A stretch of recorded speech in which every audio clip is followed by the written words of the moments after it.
Hello everyone, आप सभी लोगों को स्वागत है टीचिंग परीक्षा के आज के इस वीडियो में, जिसके अंदर में फ्रेंड्स हम लोग बिहार शिक्षक भर्ती टीआरई 4.0 के लिए हमारी एक विशेष जो श्रृंखला चल रही है उसको एक कदम आगे बढ़ाएंगे। फ्रेंड्स, पिछले 4 लेक्चर्स के अंदर में आप लोगों ने बहुत ही बढ़िया वाला प्रतिसाद दिया है। इससे ये समझ आता है कि आप लोग आपकी पढ़ाई के प्रति कितने ज्यादा डेडिकेटेड हो और आप लोग इस बार जो आप लोगों का 4.0 है उसके अंदर में बेहतरीन प्रदर्शन करने के लिए प्रतिबद्ध हो। अपनी पूरी ऊर्जा आप लोगों ने झोंक दी है। आप लोग जो है पूरी की पूरी मेहनत कर रहे हो और ये देखकर फ्रेंड्स हम लोगों को भी आप लोगों के लिए मेहनत करने के लिए जो है एक इच्छा शक्ति जागृत होती है, एक एनर्जी मिलती है कि और ज्यादा आप लोगों के लिए मेहनत की जाए। तो आप लोगों को बहुत बहुत शुभकामनाएं, बहुत ज्यादा अभिनंदन आप लोगों का एंड कॉन्ग्रेचुलेशन आपको भी। चलिए फ्रेंड्स, हम लोग आगे बढ़ते हैं। आज के इस लेक्चर के अंदर में फ्रेंड्स हम लोग टीआरई 3 के अंदर में जो आप लोगों के क्वेश्चन पूछे गए थे उनको देखने वाले हैं। और मैं आपको बता दूं फ्रेंड्स, ये वो क्वेश्चन है जो आप लोगों के बार बार रिपीट होते हैं। ठीक है, तो ये क्वेश्चन जो है आगे में भी आने के चांसेस है। मैंने पिछले बार भी आप लोगों को बताया था जब मैं टीआरसी के लिए पढ़ा रहा था कि ये क्वेश्चंस आ सकते हैं, और मैं आपको बता दूं कि इसी के आसपास वाले जो क्वेश्चंस है वो आप लोगों के जो है इसमें भी पूछे जाएंगे, आपके 4 के अंदर में भी। तो इसको आप लोग ध्यान से देखिए, ठीक है, ताकि आप लोग प्रिपेयर्ड रह सके। चलिए जल्दी से हम लोग शुरू करते हैं फ्रेंड्स हमारे पहले क्वेश्चन की तरफ में। लेकिन उससे पहले मैं यहाँ पर मैं उन सभी लोगों का बहुत बहुत शुक्रिया अदा करना चाहूंगा जिन्होंने इस सेशन को फ्रेंड्स शुरू होते से ही लाइक कर दिया है। काफी सारे लोग हैं जो अपनी एनर्जी यहाँ पर में दे चुके हैं।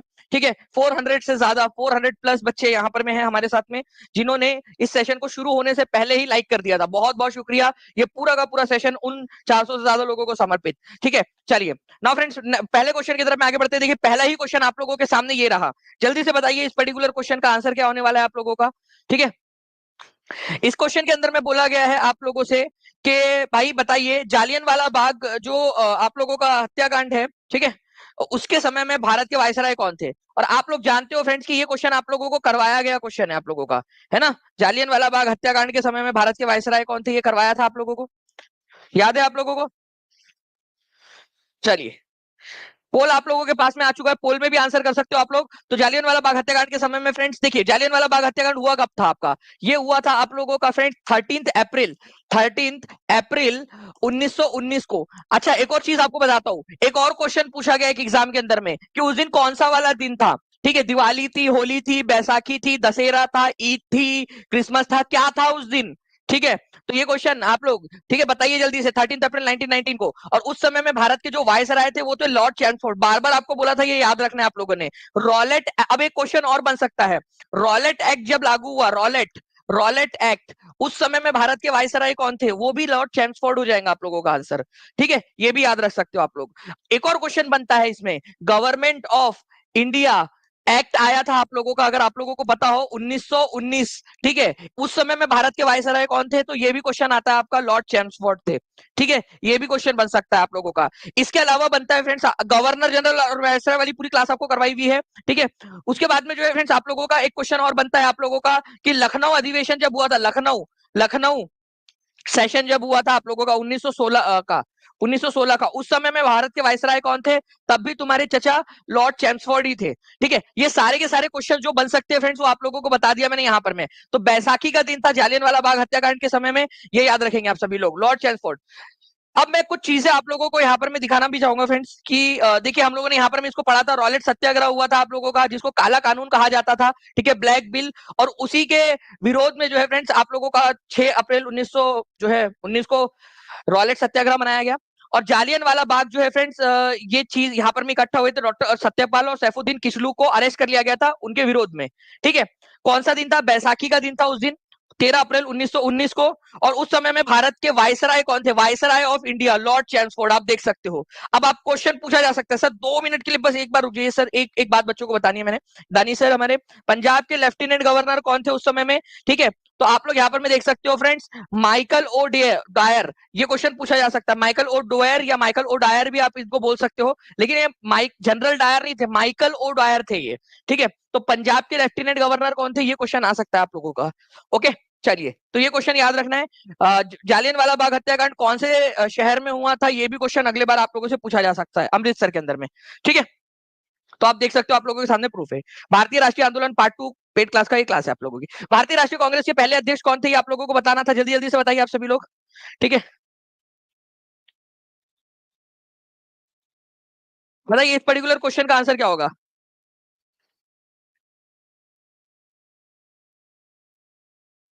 ये पोल किस तरीके से जा रहा है यहाँ पर मैं पीछे से रिक्वेस्ट करूंगा, प्लीज टीम एक बार पोल आप दे दीजिए। शिवा मैम, भारतीय राष्ट्रीय कांग्रेस के पहले अध्यक्ष कौन थे? बदरुद्दीन तैयब जी, डब्ल्यूसी बैनर्जी, दादा भाई नौरोजी, उपयुक्त में से एक से अधिक। बताइए, क्या ये क्वेश्चन आपको करवाया नहीं है? ठीक है, तो आंसर क्या हो जाएगा आप लोगों का फ्रेंड? डब्ल्यूसी बैनर्जी। भारतीय राष्ट्रीय कांग्रेस की जो स्थापना है फ्रेंड्स, ये हुई थी आप लोगों की 1885 के अंदर में। ठीक है, इसके संस्थापक थे, ठीक है, आप लोगों के ए ओ ह्यूम, ये याद रखना आप लोगों ने, संस्थापक थे। और जो पहला सेशन हुआ था, ये हुआ था बॉम्बे में, पूना में होना था, लेकिन पूना में प्लेग फैला हुआ था, इसी वजह से बॉम्बे में हुआ।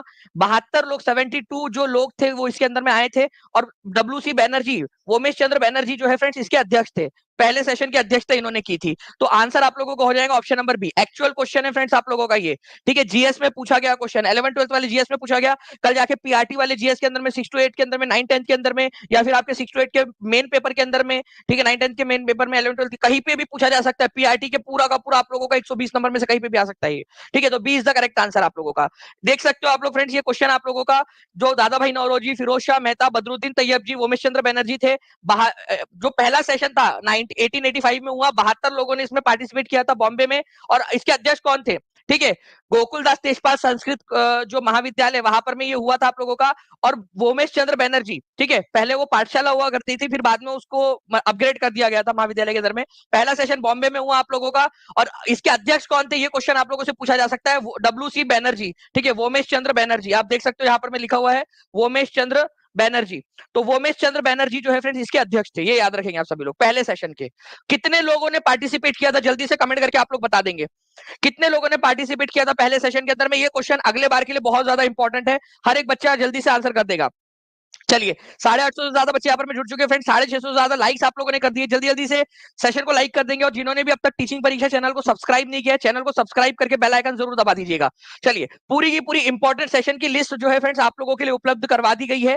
प्लीज इसको देख लीजिएगा, कौन सा सेशन कब था, कौन उसके अध्यक्ष थे, ठीक है, क्या हुआ था उस समय में। जैसे इलाहाबाद के अंदर में सेशन हुआ था, पहले अंग्रेज अध्यक्ष कौन थे? देखो, मुस्लिम अध्यक्ष आप लोगों को, मैक्सिमम लोगों को पता चल गया, बदरुद्दीन तैयब जी, ठीक है, लेकिन पहले अंग्रेज अध्यक्ष कौन थे? तो जॉर्ज यूल थे पहले अंग्रेज अध्यक्ष इंडियन नेशनल कांग्रेस के। कब और कहा हुआ था वो सेशन, ये आप लोग लिखिए ताकि आपको याद हो जाए। ठीक है, ये आप लोग जब लिखोगे ना, तब आप लोगों को ये चीज याद हो, जो है बेहतर तरीके से याद हो जाएगी। चलिए, नेक्स्ट क्वेश्चन की तरफ में आगे बढ़ते हैं फ्रेंड्स। ये इंग्लिश में भी आप लोगों के लिए उपलब्ध है और हिंदी में भी उपलब्ध है आप लोगों के लिए। कहा हुआ था वो सेशन, कब हुआ था, ये आप लोगों ने लिखना है। ठीक है, नाउ फ्रेंड्स, एक और क्वेश्चन आप लोगों का, निम्नलिखित में से किसको grand old man of India कहा जाता है? मैं आप लोगों को एक और चीज बताता हूं इसके बारे में। चलिए, इस क्वेश्चन का पोल आप लोगों के पास में आ जाएगा। इसको grand old man of India किसको कहा जाता है, ये बता देंगे आप सभी लोग। और इसके बाद में जो है फ्रेंड्स, यहाँ पर मैं आप लोगों से पूछा जा सकता है, इंडियन ग्लैंड स्टोन किसको कहते हैं? इंडियन, ठीक है, इंडियन, ठीक है, ग्लैंड स्टोन किसको कहते हैं? ठीक है, जल्दी से बताइए, इंडियन ग्लैंड स्टोन किसको कहा जाता है? ये बहुत ही इंपॉर्टेंट क्वेश्चन है आप लोगों का ये भी। ठीक है, आपको बता दूं, grand old man of India कहा जाता है, इंडियन ग्लैंडस्टोन इनको कहते हैं, क्योंकि ग्लैंडस्टोन जो है फ्रेंड्स, एक ब्रिटिश प्रधानमंत्री थे, उनके साथ में कंपैरिजन किया जाता है। दादा भाई नौरोजी, डायरेक्ट पढ़ाया हुआ क्वेश्चन है आप लोगों को। ठीक है, तो ये प्लीज ये याद रखना है आप लोगों ने, important question, B is the correct answer. और देखिए, poverty and British rule in India नाम की पुस्तक उन्होंने लिखी है, रास गोफ्तार नाम का उन्होंने अखबार निकाला है, ये बताया आपको। और grand old man of India उनको कहा जाता है, दादा भाई नौरोजी, बीपीएससी असिस्टेंट 2023 के अंदर में, और 64वीं बीपीएससी के अंदर में आया हुआ क्वेश्चन है। और ये मैंने आप लोगों को बोला था कि इंडियन ग्लैडस्टोन भी इनको कहते हैं, ये याद रखना है आप लोगों ने। ठीक है, इंडियन ग्लैडस्टोन भी इनको कहा जाता है, ब्रिटिश प्रधानमंत्री है, उनके साथ में कंपेरिजन करते हैं इनका। ठीक है, इसके अलावा फादर ऑफ इंडियन नेशनलिज्म भी कहते हैं, भारत में राष्ट्रवाद के जनक के रूप में भी इनको जाना जाता है। ठीक है, भारत में राष्ट्रवाद के जनक, फादर ऑफ इंडियन नेशनलिज्म के रूप में भी जानते हैं, रास गोफ्तार। अब एक क्वेश्चन मैं लास्ट में आप लोगों से पूछूंगा, आप लोगों को कमेंट करके आंसर करना है, रास गोफ्तार नाम का अखबार किसने निकाला था? ठीक है, रास गोफ्तार, ये क्वेश्चन अगले बार के लिए इंपॉर्टेंट है आप लोगों का। मैं आप लोगों से पूछ सकता हूँ, फादर ऑफ इंडियन नेशनलिज्म किसको कहा जाता है? अच्छा, मदर ऑफ इंडियन नेशनलिज्म किसको कहा जाता है, कोई बता सकता है? कोई है बच्चा, मदर ऑफ इंडियन नेशनलिज्म? चलिए, मैं आप लोगों के लिए यहाँ पर मैं क्वेश्चन छोड़ रहा हूँ, देखते कितने लोग इसका आंसर कर पाएंगे कमेंट के अंदर में। मदर ऑफ इंडियन नेशनलिज्म, एक हिंट देता हूँ आप लोगों को, वह महिला वह थी, मदर बोला ऑब्वियस ही बात है महिला होंगी, वह थी जिन्होंने भारत के बाहर पहली बार तिरंगा फहराया था। ठीक है, mother of Indian nationalism, mother of Indian nationalism, Indian, ठीक है, इंडियन नेशनलिज्म, भारत में राष्ट्रवाद की जनक किसको कहा जाता है? Mother of Indian nationalism, Bharat में राष्ट्रवाद की जननी किसको कहा जाता है? ठीक है, देखते कितने लोग आंसर कर पाते हैं सही वाला। ठीक है, चलो लास्ट में आप लोगों को बताऊंगा मैं उसका आंसर। आप लोग तब तक, जब तक जितने लोग आंसर कर सकते करते रहे। निम्नलिखित में से कौन से आंदोलन एम के गांधी द्वारा शुरू किए गए थे? ये भी क्वेश्चन आया आप लोगों के एग्जाम के अंदर में। ठीक है, मैं एक्चुअल स्क्रीनशॉट दिखा रहा हूँ आप लोगों को। ठीक है, अलग अलग जो शिफ्ट के अंदर में आए हैं। नेक्स्ट टाइम जो है फ्रेंड्स, हो सकता है पीआरटी के अंदर में, 6 to 8 के अंदर में, 9-10 के जीएस में, 11-12 के जीएस में, कहीं पे भी आप लोगों से पूछ लिया। एक्चुअल स्क्रीनशॉट है जो आपकी टीआरई 3 के री एग्जाम के अंदर में हुए हुए। और पूरे के पूरे पेपर्स आप लोगों को फ्रेंड्स अगले 3 दिन के अंदर में टीचिंग परीक्षा के ऐप के ऊपर में अवेलेबल करवा दिए जाएंगे, सारे जीएस के पेपर्स आप लोगों को। पीआरटी का, 6 to 8 का, 9-10 का, 11-12 का, सारे जीएस के पेपर्स टेस्ट फॉर्मेट में आप लोगों को अवेलेबल करवा दिए जाएंगे। ठीक है, और उसके जो है फ्रेंड्स 1 हफ्ते के अंदर में आप लोगों को पूरे के पूरे जो 6 to 8 का मेन पेपर था, 9 to 10 का जो मेन पेपर्स थे, वो भी अवेलेबल हो जाएंगे आप लोगों के सॉल्यूशन के साथ में, बाइलिंगुअल। निम्नलिखित में से कौन सा आंदोलन एम के गांधी द्वारा शुरू किया गया? स्वदेशी आंदोलन महात्मा गांधी के द्वारा शुरू नहीं किया गया था, क्योंकि स्वदेशी आंदोलन 1905 में हुआ था, बंगाल के विरोध के बाद में। ठीक है, असहयोग आंदोलन शुरू हुआ और क्विट इंडिया मूवमेंट शुरू हुआ। असहयोग आंदोलन और भारत छोड़ो आंदोलन। तो आंसर हो जाएगा फ्रेंड्स ऑप्शन नंबर डी। अब देखो, ऑप्शन नंबर डी आंसर तो आपने लगा दिया, लेकिन स्वदेशी आंदोलन नहीं किया था उन्होंने। हाँ? स्वदेशी आंदोलन जो है फ्रेंड्स, ये 1905 में शुरू हुआ था, बंगाल विभाजन के बाद में, बंगाल का जो विभाजन हुआ था उसके बाद में। मैं क्यों बता रहा हूं ये आप लोगों को? क्योंकि अगर मान लो ये क्वेश्चन आ जाता कि कौन सा वाला आंदोलन एम के गांधी द्वारा शुरू नहीं किया गया, तो आंसर क्या होता आपका? तो आंसर आप लोगों का होता फ्रेंड्स यहाँ पर में स्वदेशी आंदोलन, क्योंकि ये आंदोलन महात्मा गांधी ने नहीं शुरू किया था। महात्मा गांधी 1905 में नहीं थे ना भारत के अंदर में।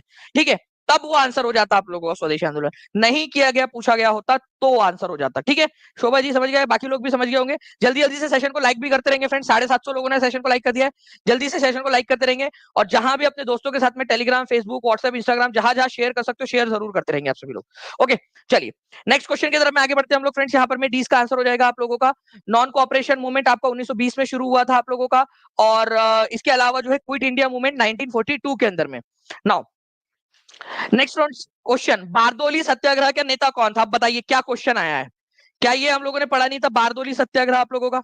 बारदोली सत्याग्रह के नेता कौन थे? बिल्कुल, वेरी गुड अंकिता यादव। ठीक है, 1915 में, 9 जनवरी 1915 को गांधी जी परमानेंटली भारत आए। ऐसा नहीं है पहले आते जाते नहीं थे, आते जाते थे, लेकिन 1915 में परमानेंटली भारत आ गए थे। चलिए बहुत बढ़िया फ्रेंड्स, आप लोगों के यहाँ पर में आंसर आ गया। 93% लोगों ने आंसर दिया है। तो बारदोली सत्याग्रह की जब मैं बात करता हूं तो सरदार वल्लभ भाई पटेल इसका आंसर हो जाएगा। अब मैं बारदोली सत्याग्रह का अगर मैं आप लोगों से ईयर पूछ लूं, क्योंकि अगले बार नेक्स्ट टाइम, ठीक है, नेक्स्ट टाइम ईयर पूछेगा, नेक्स्ट टाइम ईयर पूछेगा। ठीक है, तो उसकी भी प्रिपरेशन कर लेते हैं। अगले बार पूछेगा आप लोगों से ईयर कौन सा था, तो बताइए जल्दी से कमेंट करके कि कौन सा ईयर था, कौन सा साल था जब बारदोली सत्याग्रह हुआ। बारदोली नाम की जगह जो है फ्रेंड्स, ये कौन से प्रांत में हुआ करती थी? ठीक है, कौन से प्रांत में?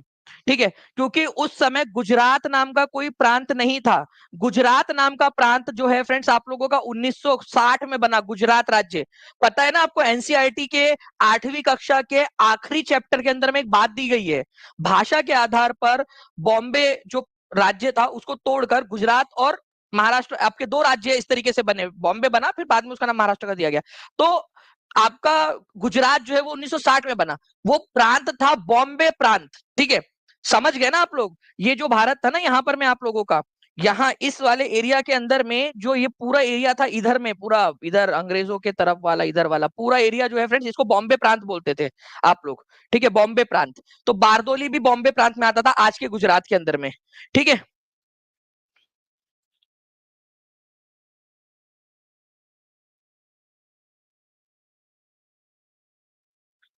सर टीआरई में पूछा था 1929 में गवर्नर जनरल कौन थे, सबको लॉर्ड इरविन बता रहे हैं, जबकि ये क्वेश्चन गलत होना चाहिए, क्योंकि 1858 के बाद में गवर्नर जनरल का वायसराय कर दिया गया था। Please reply.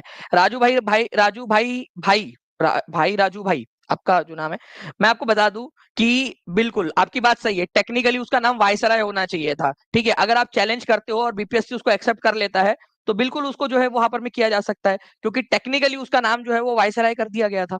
लेकिन अब वो मैटर ये करता है, क्योंकि वो एक अंडरस्टूड वाली बात थी ठीक है, सब लोग समझ जाते थे गवर्नर जनरल और वाइसराय, बस नाम चेंज हुआ था।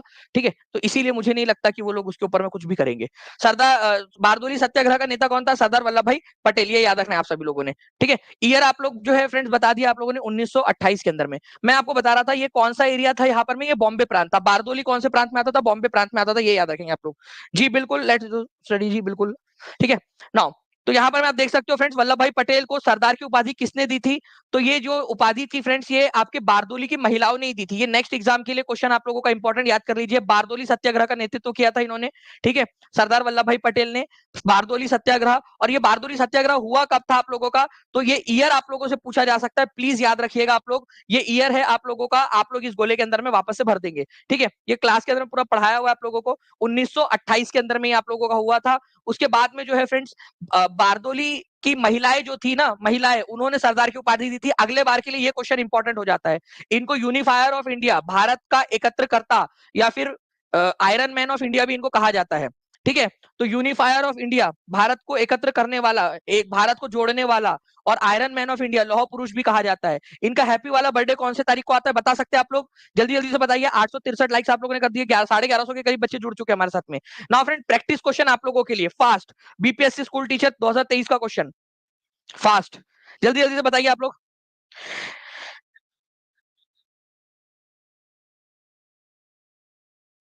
देखिए, ये आप लोगों के लिए प्रैक्टिस क्वेश्चन है आप लोगों का, जो आप लोग आंसर कमेंट में करोगे। निम्नलिखित आंदोलन में से किसका सरदार वल्लभ भाई पटेल द्वारा नेतृत्व किया गया और वो सफल रहा? खादी खेतिहरों के लिए समर्थन में सत्याग्रह, कपास मिलों के लिए कर्मचारियों का सत्याग्रह, बारदोली सत्याग्रह, उपरोक्त में से एक से अधिक। देखिए फ्रेंड्स, ये खादी खेतिहरों के लिए जो था आप लोगों का, मतलब कि जो खेड़ा सत्याग्रह हुआ था बेसिकली, ठीक है, उसका नेतृत्व किया था गांधी जी ने। ठीक है, कपास मिल का जो थे अहमदाबाद के अंदर में गांधी जी ने किया था। बारदोली सत्याग्रह था जो सरदार वल्लभ भाई पटेल ने किया था। आपका सी आंसर आप लोगों का हो जाएगा फ्रेंड्स। 88% लोगों ने बिल्कुल सही आंसर किया है। ठीक है, नेक्स्ट क्वेश्चन की तरफ में आगे बढ़ते हैं। निम्नलिखित में से कौन होम रूल आंदोलन से संबंधित नहीं था? होम रूल लीग आंदोलन से संबंधित नहीं था। ये बहुत ही सिंपल क्वेश्चन था। मुझे लगता है कि जो बच्चे ने पढ़ा है अच्छे से, वो अच्छे से आंसर कर पाता है। ठीक है, दो होम रूल लीग स्टार्ट हुई थी आप लोगों की। ठीक है, एक होम रूल लीग जो थी वो फ्रेंड तिलक ने स्टार्ट की थी अप्रैल के अंदर में, अप्रैल में 1916 में। और एक की थी सितंबर में, एनी बेजेंट ने 1916 के अंदर में। तो सरोजनी नायडू का उनसे कोई लेना देना नहीं है, तो आंसर ए हो जाएगा आप लोगों का। ठीक है, answer is option number A, Sarojini Naidu. तो ए इज द करेक्ट आंसर। जितने भी लोग ए आंसर लगा रहे हैं, बहुत बढ़िया। ठीक है, तो ए इज द करेक्ट आंसर। तो बाल गंगाधर तिलक, एनी बेजेंट, इन दोनों ने ही होम रूल लीग स्टार्ट की थी अपनी अपनी। बाद में इन दोनों होम रूल लीग को मर्ज कब कर दिया गया? कौन सा साल था जब दोनों होम रूल लीग को मर्ज कर दिया गया? ठीक है, आप लोगों को बता दूं फ्रेंड्स कि इंडियन नेशनल मूवमेंट जो आप लोगों का पार्ट नंबर 3 है पेड क्लास के अंदर में, उसके अंदर में मैंने करवाया है इसको आपको, कि ये होम रूल लीग को मर्ज कर दिया गया था 1918 में। ठीक है, दोनों को मर्ज कर दिया गया था। फिर उसके बाद में इस होम रूल लीग को इंडियन नेशनल कांग्रेस में मर्ज कर दिया गया, आईएनसी में, 2 साल बाद। और तो वो कौन सा साल था जब इंडियन नेशनल कांग्रेस में मर्ज कर दिया गया? पहले इन दोनों को मर्ज किया गया आपस में, पकड़ा, मर्ज कर दिया 1918 में। ठीक है, फिर इनको मिला, इसको इंडियन नेशनल कांग्रेस के अंदर में घुसा दिया। ठीक है, इंडियन नेशनल कांग्रेस के अंदर में गांधी जी के आह्वान पर। तो ये हुआ था 1920 के अंदर में। ठीक है, तो 2-2 साल का गैप था इसके अंदर में, ये आप लोग याद रखोगे। बहुत बढ़िया फ्रेंड्स, आप लोगों ने आंसर्स कर दिए हैं, कमेंट्स के अंदर में आंसर आपके आ रहे हैं, तो ये मुझे भी अच्छा लग रहा है, पढ़ाने में मजा आ रहा है। ठीक है, तो सरोजनी नायडू से जुड़ी हुई नहीं थी। तो होम रूल लीग जो है friend, 2 home rule league start हुई थी आपकी। ठीक है, एक हुई थी तिलक वाली आपकी अप्रैल 1916 के अंदर में, और दूसरी वाली जो हुई थी फ्रेंड्स आप लोगों की, वो हुई थी एनी बेजेंट वाली। ठीक है, आप लोगों की सितंबर 1916 के अंदर में। नाउ फ्रेंड्स, आप लोगों को फिर से एक बार बता दूं, आप आज जो है फ्रेंड 24 जुलाई आप लोगों की, आपको पता है कि 25 जुलाई तक जो भी बच्चा टीआरई 4 के अंदर में एनरोल कर लेगा। ठीक है, और जो है फ्रेंड्स, मान लीजिए उसका सिलेक्शन हो जाता है।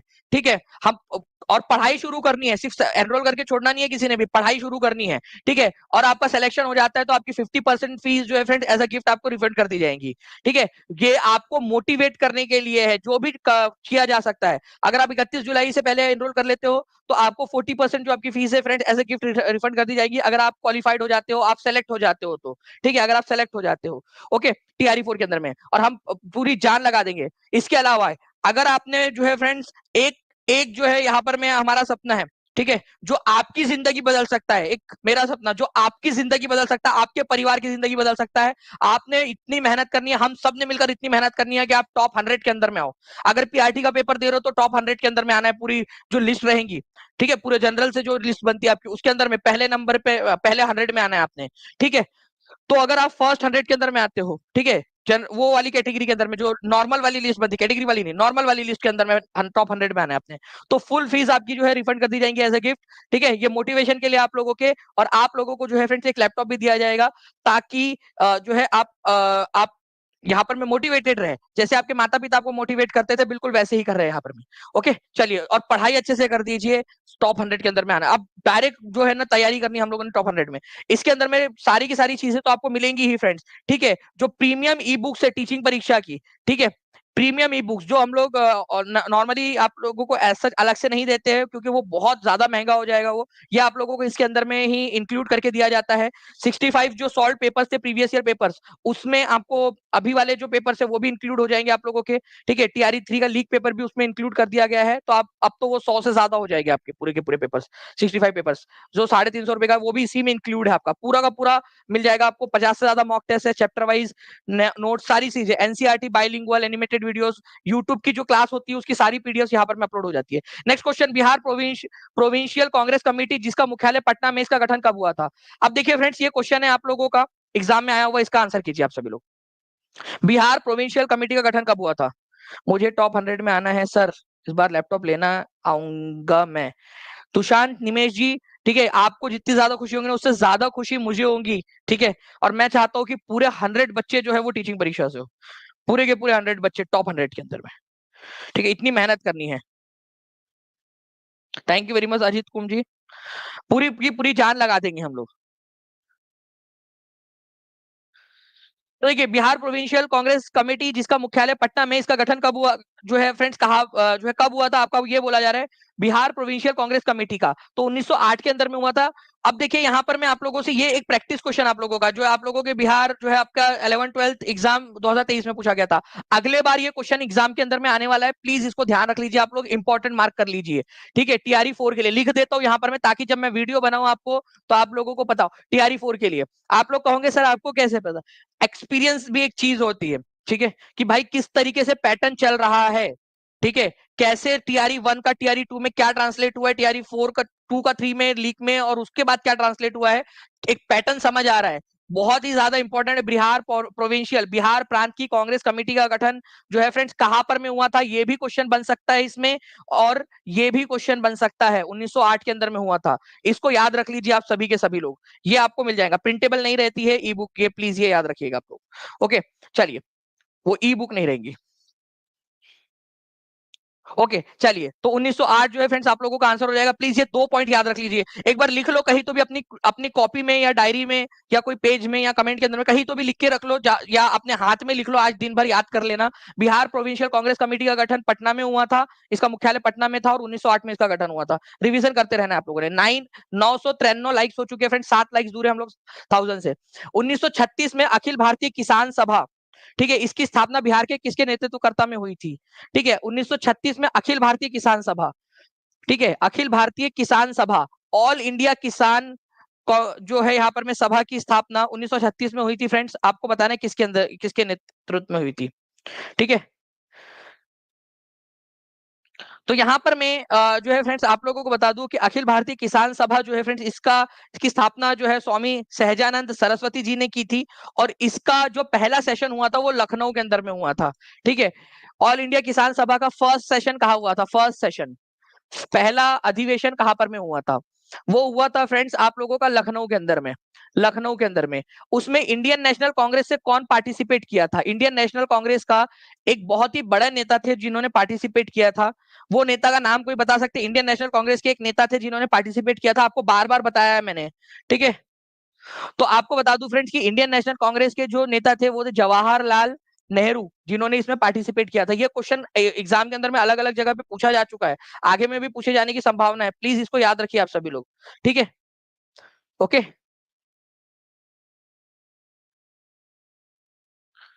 बात करनी है तो आप एक वो जो नंबर नीचे चल रहा है ना उसके ऊपर में एक बार कनेक्ट कर लीजिए आप, ठीक है। एक आप जो है वो ले लोगे अपॉइंटमेंट वगैरह, तो फिर उसके बाद में हो जाएगा। या फिर आपको अगर कुछ बहुत ही अर्जेंट है तो आप कमेंट में भी लिख सकते हो यहाँ पर में, ठीक है। वो नीचे में नंबर चल रहा है उस पर कॉल कर लीजिएगा अभी, ठीक है। चलिए एक बार जो है फ्रेंड्स अगर मैं बता दूं, अखिल भारतीय किसान सभा 1936 के अंदर में जो है फ्रेंड्स आप लोगों का हुआ था ऑल इंडिया किसान सभा आप लोगों का। इसका पहला सेशन जो है लखनऊ के अंदर में हुआ। इसके सचिव कौन थे? एनजी रंगा, ठीक है, एनजी रंगा थे। ओके, चलिए नाउ फ्रेंड्स अब देखिए एक क्वेश्चन आप लोगों का, इस क्वेश्चन के अंदर में, ठीक है, आप लोग जो है इसका आंसर कर पाओगे मुझे ऐसी उम्मीद है, ठीक है। एग्जाम का क्वेश्चन दिखा रहा हूं आप लोगों को, बिहार 1 to 5 एग्जाम 2023 का क्वेश्चन आपका, ठीक है। उसी से रिलेटेड क्वेश्चन आए थे अभी आपके एग्जाम के अंदर में, ठीक है। आपको सारा का सारा आपको पूरा ई बुक के फॉर्मेट में आप लोगों को प्रोवाइड करवा दिया था आपके कोर्स में TRE 3 के, ठीक है। जिस बच्चे ने पढ़ा होगा वो आगे बढ़ जाएगा अच्छे से। बताइए जल्दी से इस क्वेश्चन का आंसर क्या होगा।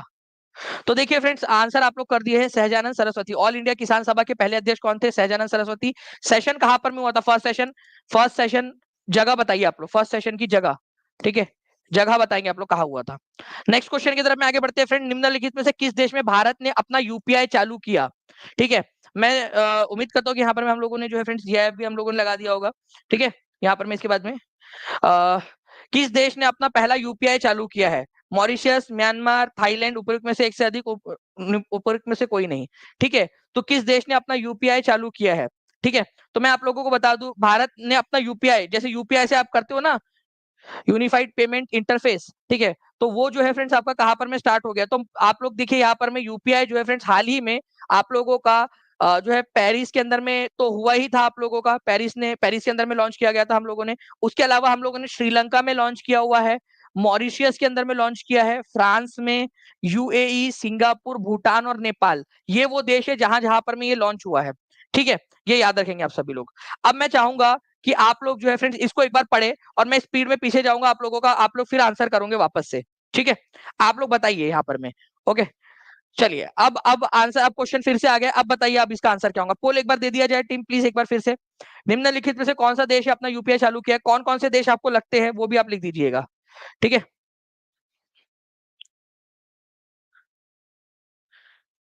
एक और क्वेश्चन भी आप लोगों से बन सकता है फ्रेंड्स, ये भी याद रखिएगा आप लोग। भारत ने अपना यूपीआई विदेश में कौन से देश के अंदर में सबसे पहले लागू किया था, पहले देश में चालू किया था इन सब में से?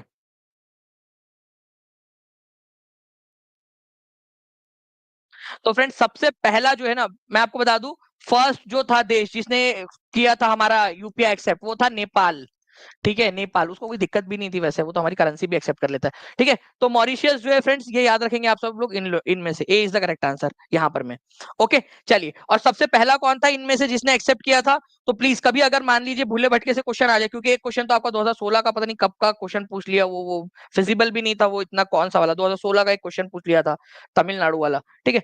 चलिए, तो कोई नहीं फ्रेंड्स, नेपाल था फर्स्ट, ये याद रखेंगे आप सभी लोग। और कौन कौन से देश है, ठीक है, तो मॉरिशस उसमें से एक है, ये याद रखना है। नेक्स्ट क्वेश्चन जो है फ्रेंड्स आप लोगों का, इसके इसरो द्वारा 2024 में, ठीक है, अंतरिक्ष यात्रियों सहित भेजने वाले अंतरिक्ष यान का नाम क्या है? ठीक है, बहुत ही सिंपल सा क्वेश्चन है फ्रेंड्स, आप लोगों से क्या पूछा जा रहा है? इसरो द्वारा 2024 में अंतरिक्ष यात्रियों सहित भेजने वाले अंतरिक्ष यान का नाम क्या है?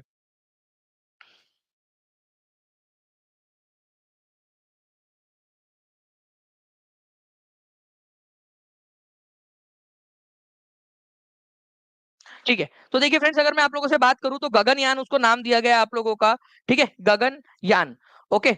तो गगनयान भारतीय अंतरिक्ष अनुसंधान जो है संगठन आपका इसरो का एक मिशन है, ठीक है। 3 अंतरिक्ष यात्री जो है फ्रेंड्स कक्षा के अंदर में भेजे जाएंगे आप लोगों के, उसके अलावा जो है फ्रेंड्स आप लोगों का, इसके अलावा और भी बहुत सारे जो है हम लोग यहाँ पर में टेस्ट ड्राइव और टेस्ट सारी की सारी चीजें करने वाले हैं। ऑर्बिटल मॉड्यूल उसके अंदर में रहेगा, और इस पूरे के पूरे जो मिशन है आप लोगों का, उसका नाम क्या रखा गया है? गगनयान मिशन आप लोगों का नाम रखा गया है इसका, ओके।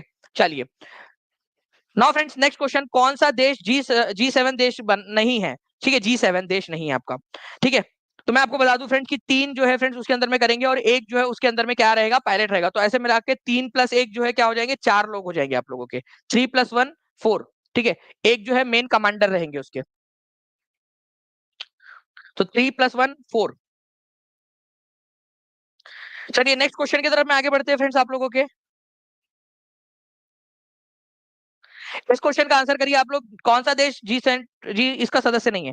अब मैं आप लोगों को जो है फ्रेंड्स यहाँ पर मैं एक दिखा देता हूँ डायरेक्टली आप लोगों को कौन कौन से देश है G7 के। तो देखिए यूएसए है, कनाडा है, G7 जैसे G20 ना वैसे जी, यूएसए है, कनाडा है, फ्रांस है, जर्मनी है, इटली है, जापान है और यूनाइटेड किंगडम है आप लोगों का। ठीक है, तो ये हो जाते हैं आप लोगों के 7 देश आपके, यूएसए, ठीक है, Canada, United kingdom, France, Germany, Italy, Japan. Okay, तो ये कितने हो गए आप लोगों के, 7 हो गए। तो ये 7 देश जो है आप लोगों के हैं, तो आंसर क्या हो जाएगा आप लोगों का, सी हो जाएगा फ्रेंड्स, रशिया। ठीक है, रसिया बोला यहाँ पर मैं, रसिया नाम का कोई देश नहीं होता। ठीक है, उसको हिंदी में रूस बोलते हैं, और अगर बोलना है हिंदी इंग्लिश में भी तो इस तरीके से आपको रशिया लिखना पड़ेगा उसको। ठीक है, रशिया लिखना पड़ेगा, रसिया नाम का कोई नहीं होता है देश। ठीक है, ओके, रशिया बोलो या रूस बोलो अगर हिंदी में बोलना है तो, या फिर इंग्लिश में भी हिंदी में लिखना है तो रशिया बोलो उसको। ओके, चलिए, तो ये जो है फ्रेंड्स आप लोग यहाँ पर में देख सकते हो, फ्रांस, संयुक्त राज्य America, United kingdom, Germany, Japan, Italy और कनाडा, ये जो 7 देश है फ्रेंड्स, ये G7 के हिस्से है। अच्छा आपको बता दूं 2024 का G7 का समिट कहां पर में हुआ, G7 की अध्यक्षता कौन कर रहा है, ये क्वेश्चन मैंने पेड क्लास में आपको कराया था। कितने लोगों को याद है, ये क्वेश्चन करवाया था आप लोगों को, G7 देश याद भी करवाया था। जितने भी लोग हैं जिन्होंने लेक्चर देखा है उनको याद होगा, उस समय भी बात को बताया था कि कौन करने वाला है, इटली करने वाला है इसकी अध्यक्षता, ये बात याद रखना था आप लोगों ने, इटली। ठीक है, चलिए नेक्स्ट क्वेश्चन की तरफ में आगे बढ़ते हैं फ्रेंड्स आप लोगों के। किसानों के हित में गांधी जी ने 1917 में चंपारण सत्याग्रह किसके सहयोग से किया था। ठीक है,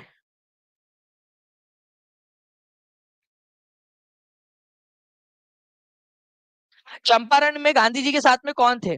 ठीक है,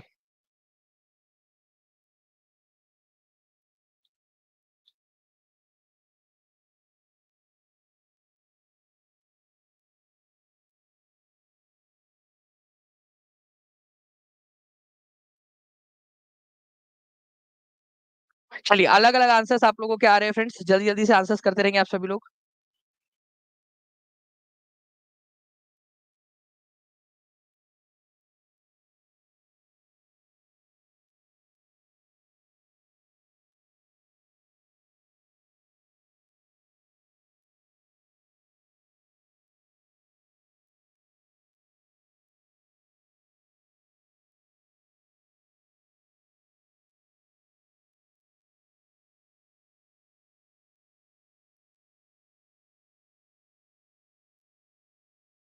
देखिए मैं आप लोगों को इसका आंसर बताऊं फ्रेंड्स, उससे पहले मैं आप लोगों से चाहूंगा कि आप लोग जो है एक दो जो चीजें बातें हैं आप लोगों की, उसको आप लोग बहुत अच्छे से पहले समझ लीजिए। ठीक है, देखिए यहाँ पर मैं आप लोगों से क्या बोला गया है, आप लोगों से कि गांधी जी को जो है चंपारण सत्याग्रह में सहयोग किसके सहयोग से किया था। ठीक है, गांधी जी को आमंत्रित किसने किया था, अगर ये क्वेश्चन आ जाता है आप लोगों का, तो आप लोगों को पता है फ्रेंड्स कि इसका आंसर आ जाता है आप लोगों का, राजकुमार शुक्ला। इसके अलावा जो है फ्रेंड्स एक क्वेश्चन बनता है आप लोगों का कि गांधी जी जो है उनको आमंत्रित तो किया था, लेकिन उनके साथ में और कौन कौन लोग थे। ठीक है, तो उनके साथ में कौन कौन लोग थे, ब्रज किशोर प्रसाद थे गांधी जी के साथ में। ठीक है, राजेंद्र प्रसाद भी गांधी जी के साथ में थे उस समय में, इसी समय में। ठीक है, जो गांधी जी के साथ में थे चंपारण सत्याग्रह के अंदर में। अनुग्रह नारायण सिन्हा थे। ठीक है, इवन आचार्य कृपलानी भी इस समय में उनके साथ में थे। ठीक है, ब्रजकिशोर प्रसाद तो इवन 1916 के अंदर में उन्होंने कांग्रेस के अधिवेशन के अंदर में भी आवाज उठाई थी चंपारण को लेकर। तो राजेंद्र प्रसाद जो है फ्रेंड्स उनके साथ में थे इनमें से। ठीक है, तो इनमें से कौन था, तो राजेंद्र प्रसाद थे। बिरसा मुंडा कहां से आ जाएंगे, बिरसा मुंडा तो हो ही नहीं सकता। ठीक है, सत्यनारायण सिन्हा भी नहीं थे यहाँ पर में, तो आंसर हो जाएगा आप लोगों का फ्रेंड्स यहाँ पर में राजेंद्र प्रसाद। ठीक है, तो राजेंद्र प्रसाद भी थे, उनके सपोर्ट था गांधी जी का। किसका किसका सपोर्ट था, कौन कौन गांधी जी के साथ में थे, तो राजेंद्र प्रसाद भी थे गांधी जी के साथ में, सिंपल सी बात है यहाँ पर में, है ना। चलिए, तो कौन कौन थे गांधी जी के साथ में, बृज किशोर प्रसाद, राजेंद्र प्रसाद, अनुग्रह नारायण सिन्हा, आचार्य कृपलानी जैसे लोग जो है गांधी जी के साथ में थे उस समय में, जब गांधी जी चंपारण सत्याग्रह कर रहे थे। बिहार के किस जिले में धान का उत्पादन सर्वाधिक होता है, बताइए। ये क्वेश्चन जो है फ्रेंड्स आप लोगों का कितना सिंपल है, जो कल के एग्जाम में आया ये क्वेश्चन, आपका परसों वाले एग्जाम के अंदर में 22 तारीख को। इस क्वेश्चन का आंसर कर देंगे आप सभी लोग। 1187 लाइक्स कर दिए, 1378 बच्चे यहाँ पर मैं देख रहे हैं। जल्दी जल्दी से सेशन को लाइक एंड शेयर करते रहेंगे, और जिन्होंने भी टीचिंग परीक्षा चैनल को सब्सक्राइब नहीं किया, चैनल को सब्सक्राइब कर दीजिए। रोहतास, अच्छा देखिए फ्रेंड्स, धान मतलब होता है चावल आपका, ये भी याद रखना है आप लोगों ने, ठीक है, चावल। और इसके अलावा जो है अगर आप लोगों से वीट या गेहूं के बारे में पूछ लिया जाता, ठीक है, गेहूं के बारे में, तो भी रोहतास ही होता आपका आंसर। अब मैं आप लोगों से पूछ रहा हूँ फ्रेंड्स, यहाँ पर में जो आपका शुगर केन है, ठीक है, शुगर केन मतलब गन्ना आप लोगों का, उसके अंदर में कौन सबसे आगे है वो आप लोग मेरे को कमेंट करके बताएंगे जल्दी जल्दी से, ठीक है। तो आप लोग देख सकते हो फ्रेंड्स कि ये आप लोगों को क्या आपके क्लास के अंदर में प्रोवाइड नहीं किया गया है आपको, कि धान के मामले में सबसे आगे रोहतास है, गेहूं के मामले में रोहतास है आप लोगों का, ठीक है, ज्वार के मामले में आप लोगों का चंपारण है, आप लोगों का जौ के मामले में, जवार के मामले में भोजपुर है, रागी बाजरा ये आप लोगों को दिया गया है। इसके नीचे में और जो है फ्रेंड्स आप लोगों को मैं बता दूं, ठीक है, शुगर केन या शुगर जो है आप लोगों का, शुगर केन या शुगर इंडस्ट्रीज जो है आप लोगों की, वो सबसे ज्यादा पश्चिमी चंपारण के अंदर में, चंपारण के अंदर में है, ये भी याद रखना है आप लोगों ने, पश्चिमी चंपारण के अंदर में। ये देखिए पूरी की पूरी चीजें आपको दी गई है, सर्वाधिक गन्ना उत्पादन, ठीक है, ये पूरा मैप आपको टीचिंग परीक्षा के ऐप के अंदर में TRE 4 में उपलब्ध करा दिया गया है, पूरा का पूरा उपलब्ध करा दिया गया है, ठीक है। सर्वाधिक गन्ना उत्पादन पश्चिमी चंपारण, ठीक है। इसके अलावा जो है फ्रेंड्स देखिए, सर्वाधिक चावल का उत्पादन, सर्वाधिक गेहूं का उत्पादन, ठीक है, आप खुद देख सकते हो यहाँ पर में, सर्वाधिक गेहूं का उत्पादन, सर्वाधिक चावल का उत्पादन, ठीक है, रोहतास। देखो उत्पादकता और उत्पादन में फर्क है, अभी आपको उत्पादकता याद नहीं करनी है फिलहाल में, मैं वो आपको करवाऊंगा उत्पादकता। उत्पादकता का मतलब होता है कि कितना एरिया है, ठीक है, और उसमें पोटेंशियल कितना है उत्पादन करने का। तो अभी आपको उत्पादकता पे ध्यान नहीं देना, आपने उत्पादन पे ध्यान देना है, आपने दन पे ध्यान देना है, उत्पादकता पे अभी फिलहाल ध्यान नहीं देना है, वो मैं क्वेश्चन मैं आपको कराऊंगा, ठीक है, याद कराऊंगा, एक स्टेप बाय स्टेप प्रोसेस रहेगी वो आप लोगों की, ठीक है। लीची का सबसे ज्यादा उत्पादन कहां पर में होता है, आप लोग मेरे को कमेंट करके बताइए यहाँ पर में। लीची, इस मैप को देखिए, इस मैप को पढ़िए और बताइए यहाँ पर में, ठीक है। ये आप लोगों को, ठीक है, ऐप में टीचिंग परीक्षा के 4.0 की बैच में ऐसे कई सारे HD क्वालिटी के अंदर में मैप जो है फ्रेंड्स आप लोगों को उपलब्ध करा दिए गए हैं, ठीक है, HD क्वालिटी के अंदर में, ओके। HD में सबसे ज्यादा मक्का उत्पादन कहां पर में होता है, कटिहार के अंदर में होता है, डायरेक्ट क्वेश्चन आप लोगों का कभी भी आ सकता है, ये मक्का का उत्पादन सबसे ज्यादा कहां पर में होता है, ठीक है। चलिए, तो ये भी आप लोगों का हो गया पूरा का पूरा। चलिए,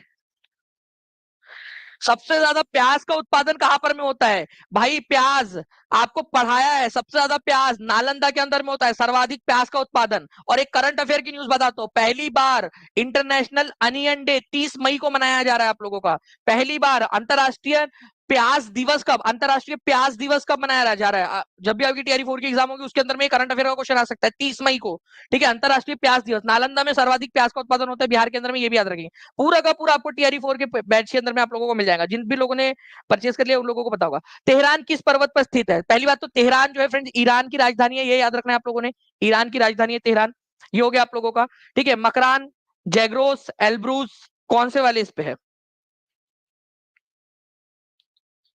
बताइए आंसर क्या होगा इसका।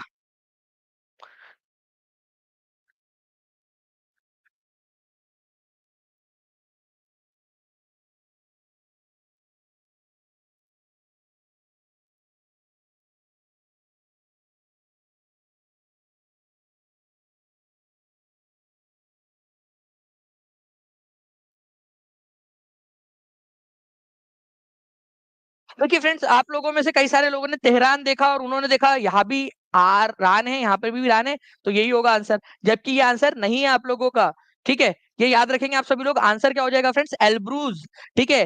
तो एल्ब्रूज पर्वत पर है, मैप के थ्रू आप लोगों को दिखाता हूँ यहाँ पर मैं, ये देखिए फ्रेंड्स, ये ईरान का मैप है आप लोगों का, ये ईरान है आप लोगों का, ईरान के अंदर में जो है फ्रेंड्स एल्ब्रूज एल्ब्रूज माउंटेन श्रृंखला है। ये क्वेश्चन जो है फ्रेंड्स आप लोगों को, ठीक है, आप लोगों का जो कंटिनेंट वाला जो लेक्चर था ना उसके अंदर में करवाया है, कंटिनेंट वाला जो लेक्चर था उसके अंदर में, ठीक है, महाद्वीप वाला जो पार्ट। तो देखिए एल्ब्रूज पर्वत श्रृंखला कहां पर में है, एल्ब्रूज डायरेक्टली अपने आप में क्वेश्चन आएगा अगले बार TRE 4 के लिए आप लोग, और या फिर आप लोग KVS के लिए, DSSB के लिए भी नोट डाउन करके रखिए, एल्ब्रूज पर्वत श्रृंखला कहां पर में है। एल्ब्रूज पर्वत श्रृंखला कैस्पियन सी से आने वाली हवाओं को रोकती है यहाँ पर में तेहरान में, ठीक है। तो तेहरान जो है एल्ब्रूज पर्वत श्रृंखला जो है उसके पास में आपका, तो एल्ब्रूज कहां पर में है, एल्ब्रूज पर्वत श्रृंखला ये आप लोगों का जो है आप लोगों का मिल जाएगा फ्रेंड्स आपको, ठीक है, तेहरान में, ठीक है। गुलफशा नाज जी, आप टीम को कॉल कर लीजिएगा, नीचे में नंबर चल रहा है, वो टीम बिल्कुल हेल्प करेंगे, टेक्निकल टीम आपकी बिल्कुल हेल्पफुल है, कॉल कर लीजिए या व्हाट्सएप कर दीजिए, वो आपको बिल्कुल जो है आपको हेल्प कर देंगे, पूरा वीडियो भी भेज देते हैं वो आपको कि कैसे कैसे देखना है आपने क्या करना है, तो आप कर सकते हो नीचे में। ओके चलिए, ये आप लोगों को याद हो गया फ्रेंड्स। तेहरान ईरान की राजधानी है, तो एल्ब्रूस पर्वत कहां पर में आप लोगों का, ये याद रखेंगे आप सभी लोग। ओके चलिए, नाउ फ्रेंड्स नेक्स्ट क्वेश्चन की तरफ में हम लोग जो है आगे बढ़ते हैं हमारे। ठीक है,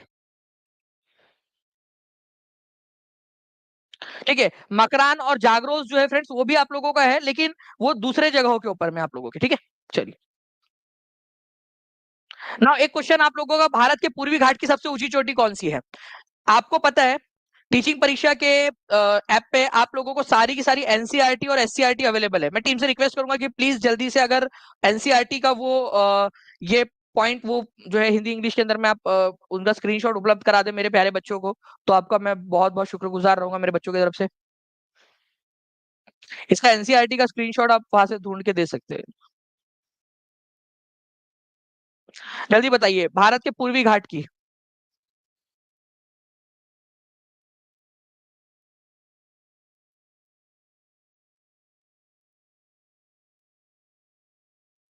सबसे ऊंची चोटी कौन सी है? एज पर एनसीईआरटी आंसर करना है आपने। एनसीईआरटी आप लोगों को उपलब्ध करवा के दे दी गई है।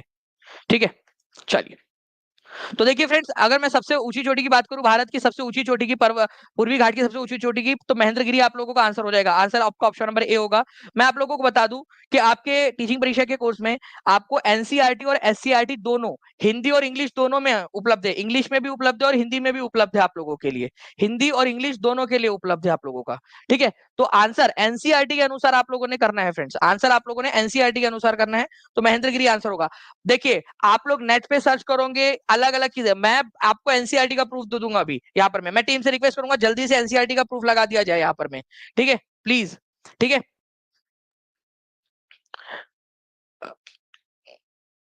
तो ये आप लोगों ने देख लिया फ्रेंड्स, एनसीईआरटी आप लोगों के लिए उपलब्ध है पूरी की पूरी। जीवाश्म के आधार पर मानव उत्पत्ति का केंद्र कौन सा है? जीवाश्म के आधार पर मानव उत्पत्ति का केंद्र कौन सा है, ये जल्दी से बताइए आप लोग।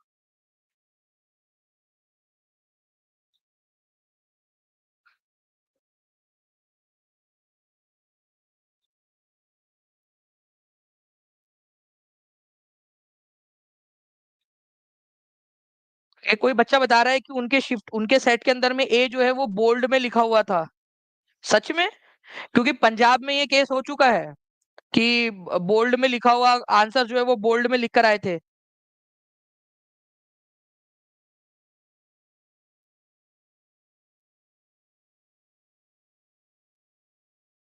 तो देखिए फ्रेंड्स, यहाँ पर मैं इस पर्टिकुलर क्वेश्चन का, जो भी बच्चे बोल रहे हैं बता दीजिएगा कौन से सेट के अंदर में आप बता रहे हो कि आंसर बोल्ड में लिख कर आया था। ठीक है, तो मैं एक बार चेक भी कर लूंगा आप लोगों के लिए। तो जीवाश्म के आधार पर मानव उत्पत्ति केंद्र कौन सा है? ठीक है, तो ये अफ्रीका की जो रिफ्ट घाटी आप लोगों की, अफ्रीका की जो घाटी है आपकी, मान लीजिए ये आपका अफ्रीका है। ठीक है, तो ये जो अफ्रीका की रिफ्ट घाटी है ना, यहाँ पर में मानव की उत्पत्ति हुई थी। तो आप, मैं, हम सब, हमारे जो पूर्वज है वो यहाँ पर में उत्पन्न हुए थे। ठीक है, यहाँ पर में उत्पन्न हुए थे। और दानिश सर, यहाँ पर में आप देखिए, जीवाश्मों के आधार पर मानव का उत्पत्ति का स्थान कौन सा है? क्लास देखिए आप दानिश सर की। ये कल को ये जो है क्वेश्चन आपका आया। मैप की क्लास साधवा साधना वर्मा जी, आप क्लास में जैसे आपके जाओगे ऐप में, वैसे टीआरई 4 के अंदर में बिहार मैप्स, एचडी मैप्स आपको मिल जाएंगे। तो देखिए, कहा है आज जीवाश्मों के आधार पर मानव उत्पत्ति का केंद्र कौन सा है आप लोगों का? Rift valley of Bihar. और टीचिंग परीक्षा के ऐप के ऊपर में भी उपलब्ध था वो क्वेश्चन आपका। ठीक है चलिए, तो यहाँ पर मैं आप देख सकते हो जीवाश्मों के आधार पर मानव उत्पत्ति का केंद्र कौन सा है, तो रिफ्ट वैली ऑफ बिहार की रिफ्ट घाटी। और ये क्वेश्चन में आप देख सकते हो बिहार टीचर के अंदर में 11 12 के अंदर में 2023 में आया था। जीवाश्मों के आधार पर मानव उत्पत्ति का केंद्र कौन सा था? Rift valley of Bihar. ठीक है, बिहार की रिफ्ट वैली। ओके, बिहार की रिफ्ट घाटी। ओके, अब देखिए फ्रेंड्स, आप लोगों को जो मैं बता रहा था यहाँ पर में, ठीक है, ये क्वेश्चन का आंसर देखिए आप लोग। भारत के पूर्वी घाट की सबसे ऊंची चोटी कौन सी है? कई लोग जो है फ्रेंड्स आंसर आपको अलग अलग बता रहे हैं। मैं बता रहा हूं आपको एनसीईआरटी के अनुसार आंसर करना है आप लोगों ने। ठीक है, पूर्वी घाटी का सबसे ऊंची चोटी कौन सी है? महेंद्रगिरी है आप लोगों की। ठीक है, अब आप लोग यहाँ पर में देखिए, एनसीईआरटी मैंने आप लोगों को बताया कि टीचिंग परीक्षा के ऊपर में एनसीईआरटी एससीईआरटी अवेलेबल है। ठीक है, आप लोगों को इसी वजह से दिया था। ये देखिए आप लोग, ये आप लोगों का, ठीक है, महेंद्रगिरी जो है आप लोगों की फ्रेंड्स, महेंद्रगिरी। ठीक है, 5,000 1501 metre is the highest peak in the Eastern Ghat. Eastern Ghat की सबसे ऊंची चोटी है। मुझे पता है कि आप लोगों का नेट के ऊपर में अलग अलग चीजें दिखा रही है, बट आपको ये भी याद रखना है, लेटेस्ट एनसीईआरटी की वेबसाइट पर आप लोग जाके देख लीजिए, अभी भी महेंद्रगिरी वहां दिया है और एनसीईआरटी ही माना जाता है। ये याद रखना है आप लोगों ने, ठीक है। जब भी पेपर में आएगा तो ऑप्शन नंबर ए जो है वो करेक्ट रहेगा। आप लोगों को दे दिया गया है, मैंने प्रूफ के साथ दे दिया है, ठीक है। टीचिंग परीक्षा के ऐप पर एनसीईआरटी हिंदी और इंग्लिश दोनों में अवेलेबल है। Physical features of India class number 9 chapter number 2 इसके अंदर में उपलब्ध है, आप लोग चेक कर सकते हो। किसी को भी अगर कभी भी मान लो अगर आ, आ, वो भी करना रहा, वैसे तो आंसर महेंद्रगिरी आएगा ऑफिशियल आंसर की में, आप देख लेना। बिहार के किस जिले में रेशमी वस्त्र का उत्पादन सर्वाधिक होता है? रेशमी वस्त्र का उत्पादन सर्वाधिक होता है, जल्दी बताइए। 1373 लाइक्स आप लोगों ने कर दिए फ्रेंड, जल्दी जल्दी से सेशन को लाइक एंड शेयर और करते रहेंगे। और जिन भी लोगों ने अब तक सेशन को सब्सक्राइब नहीं किया है, चैनल को सब्सक्राइब नहीं किया है, चैनल को सब्सक्राइब भी कर लेंगे, ताकि ऐसे ही ये ऑथेंटिक आपकी पढ़ाई होती रहे, ठीक है। तो देखिए आप लोगों को बता दूं फ्रेंड्स कि भागलपुर जो है इसको सिल्क सिटी कहा जाता है। आप लोगों से डायरेक्ट पूछ सकते हैं कि सिल्क सिटी किसको कहते हैं? Silk city of Bihar, of Bihar, silk city of Bihar, Bharat का रेशमी शहर, रेशम का शहर। तो ये आप लोगों का आंसर हो जाएगा friends, Bhagalpur. Answer is option number B, बहुत ही इंपॉर्टेंट है, ठीक है। ये याद रखिएगा आप सभी लोग। आप देख सकते हो 67वीं बीपीएससी के अंदर में आया था, सिल्क सिटी के नाम से किसको जाना जाता है, और ये क्वेश्चन मैंने आपको करवाया हुआ था, ठीक है। सिल्क सिटी के नाम से किसको जाना जाता है, डायरेक्ट आप यहाँ पर में क्वेश्चन देख सकते हो, 67वीं बीपीएससी का क्वेश्चन है आप लोगों का। ओके नाउ एक रिक्वेस्ट आप लोगों से करूंगा फ्रेंड्स, ठीक है, 1400 से ज्यादा लोग देख रहे हैं, जहां भी इस सेशन को शेयर कर सकते हो ना, प्लीज शेयर कर दीजिए। मैं आप लोगों से एक चीज मांग रहा हूँ, जहां भी शेयर कर सकते हो शेयर कर दीजिए। पूरी टीम जो है वो मोटिवेट कब होती है पता है आप लोगों को? जब आप लोगों में से बहुत सारे लोग जो है ना यहाँ पर में आते हैं, नंबर्स देखकर वो और मोटिवेट होती है, और ज्यादा पीछे से काम करती है पूरी टीम यहाँ पर में। सबा, सुबिया, शिबा, तहरीम, शिबा, फैज, सचिन, ठीक है, आपका आभा मैम, पूजा मैम, ठीक है, सारे के सारे लोग। तो जल्दी से सभी लोग जहां जहां शेयर कर सकते हो वहां वहां पर मैं जल्दी जल्दी से शेयर कर देंगे आप सभी लोग, ओके नाउ। तो ये जो है फ्रेंड्स आप लोगों का आज का लेक्चर था। मुझे उम्मीद है कि आप लोगों को ये सेशन पसंद आया होगा। मैं आप लोगों से 2-4 क्वेश्चन पूछ रहा हूँ, जल्दी जल्दी से आप लोग जो है फ्रेंड्स इन क्वेश्चन के आंसर मेरे को कमेंट के अंदर में करेंगे, और एक दूसरे से सवाल भी आप लोग पूछोगे। जहां भी शेयर कर सकते हो शेयर जरूर कर देना आप सभी लोगों ने। चैनल को जिन्होंने सब्सक्राइब नहीं किया, चैनल को सब्सक्राइब कर देंगे। रास्त गोफ्तार नाम का अखबार किसने निकाला था? मैंने शुरुआत में बताया था आपको, इसलिए बोल रहा हूँ। रास्त गोफ्तार नाम का अखबार किसने निकाला था, जल्दी से बता देंगे आप सभी लोग, ठीक है। इसके अलावा मैंने आप लोगों से पूछा था mother of Indian, mother of Indian, ठीक है, रिवॉल्यूशन किसको कहा जाता है भारत के अंदर में, ठीक है। क्रांति की जननी, भारत में क्रांति की जननी किसको कहते हैं, ये बता देंगे आप सभी लोग। Mother of Indian revolution, Bharat में क्रांति की जननी किसको कहते हैं? तो भारत में क्रांति की जननी जो है फ्रेंड्स किसको कहते हैं, अगर ये क्वेश्चन आ जाए तो मैडम भीकाजी कामा, ठीक है, मैडम, मैडम भीकाजी, भीकाजी कामा, ठीक है। ये याद रखना है आप लोगों ने। उन्होंने 1907 में, ठीक है, स्टूटगार्ट नाम की जगह है आप लोगों की जो है जर्मनी के अंदर में, वहां पर में उन्होंने झंडा फहराया था, ठीक है, 1907 के अंदर में। उसके बाद में जो है फ्रेंड्स आप लोगों से मैं यहाँ पर मैं क्वेश्चन पूछना चाहता हूँ, ठीक है, कि बारदोली सत्याग्रह का ईयर कौन सा था? ठीक है, बारदोली सत्याग्रह, बारदोली सत्याग्रह, सत्याग्रह का, ठीक है, ईयर कौन सा था? अच्छा, इसके अलावा जो है फ्रेंड्स आप लोगों से एक क्वेश्चन मैं और पूछता हूँ। ये टीचिंग परीक्षा के ऐप पे आप लोगों को पूरा का पूरा जो एचडी मैप है उसमें भी दिया है, और आज भी मैंने आपको दिखाया था, ठीक है, वो मैप। मुझे उम्मीद है कि आप लोगों ने याद रखा होगा। मक्का का, ठीक है, सर्वाधिक जो है आप लोगों का सबसे ज्यादा प्रोडक्शन कहां पर में होता है? सबसे ज्यादा उत्पादन कौन से जो है जिले के अंदर में होता है? ठीक है, जल्दी से बताएंगे आप सभी लोग। यहाँ पर उत्पादन सबसे ज्यादा कहां पर में होता है? उत्पादन, ठीक है, कौन से इसके अंदर में होता है, ये आप लोगों को बताना है, ठीक है।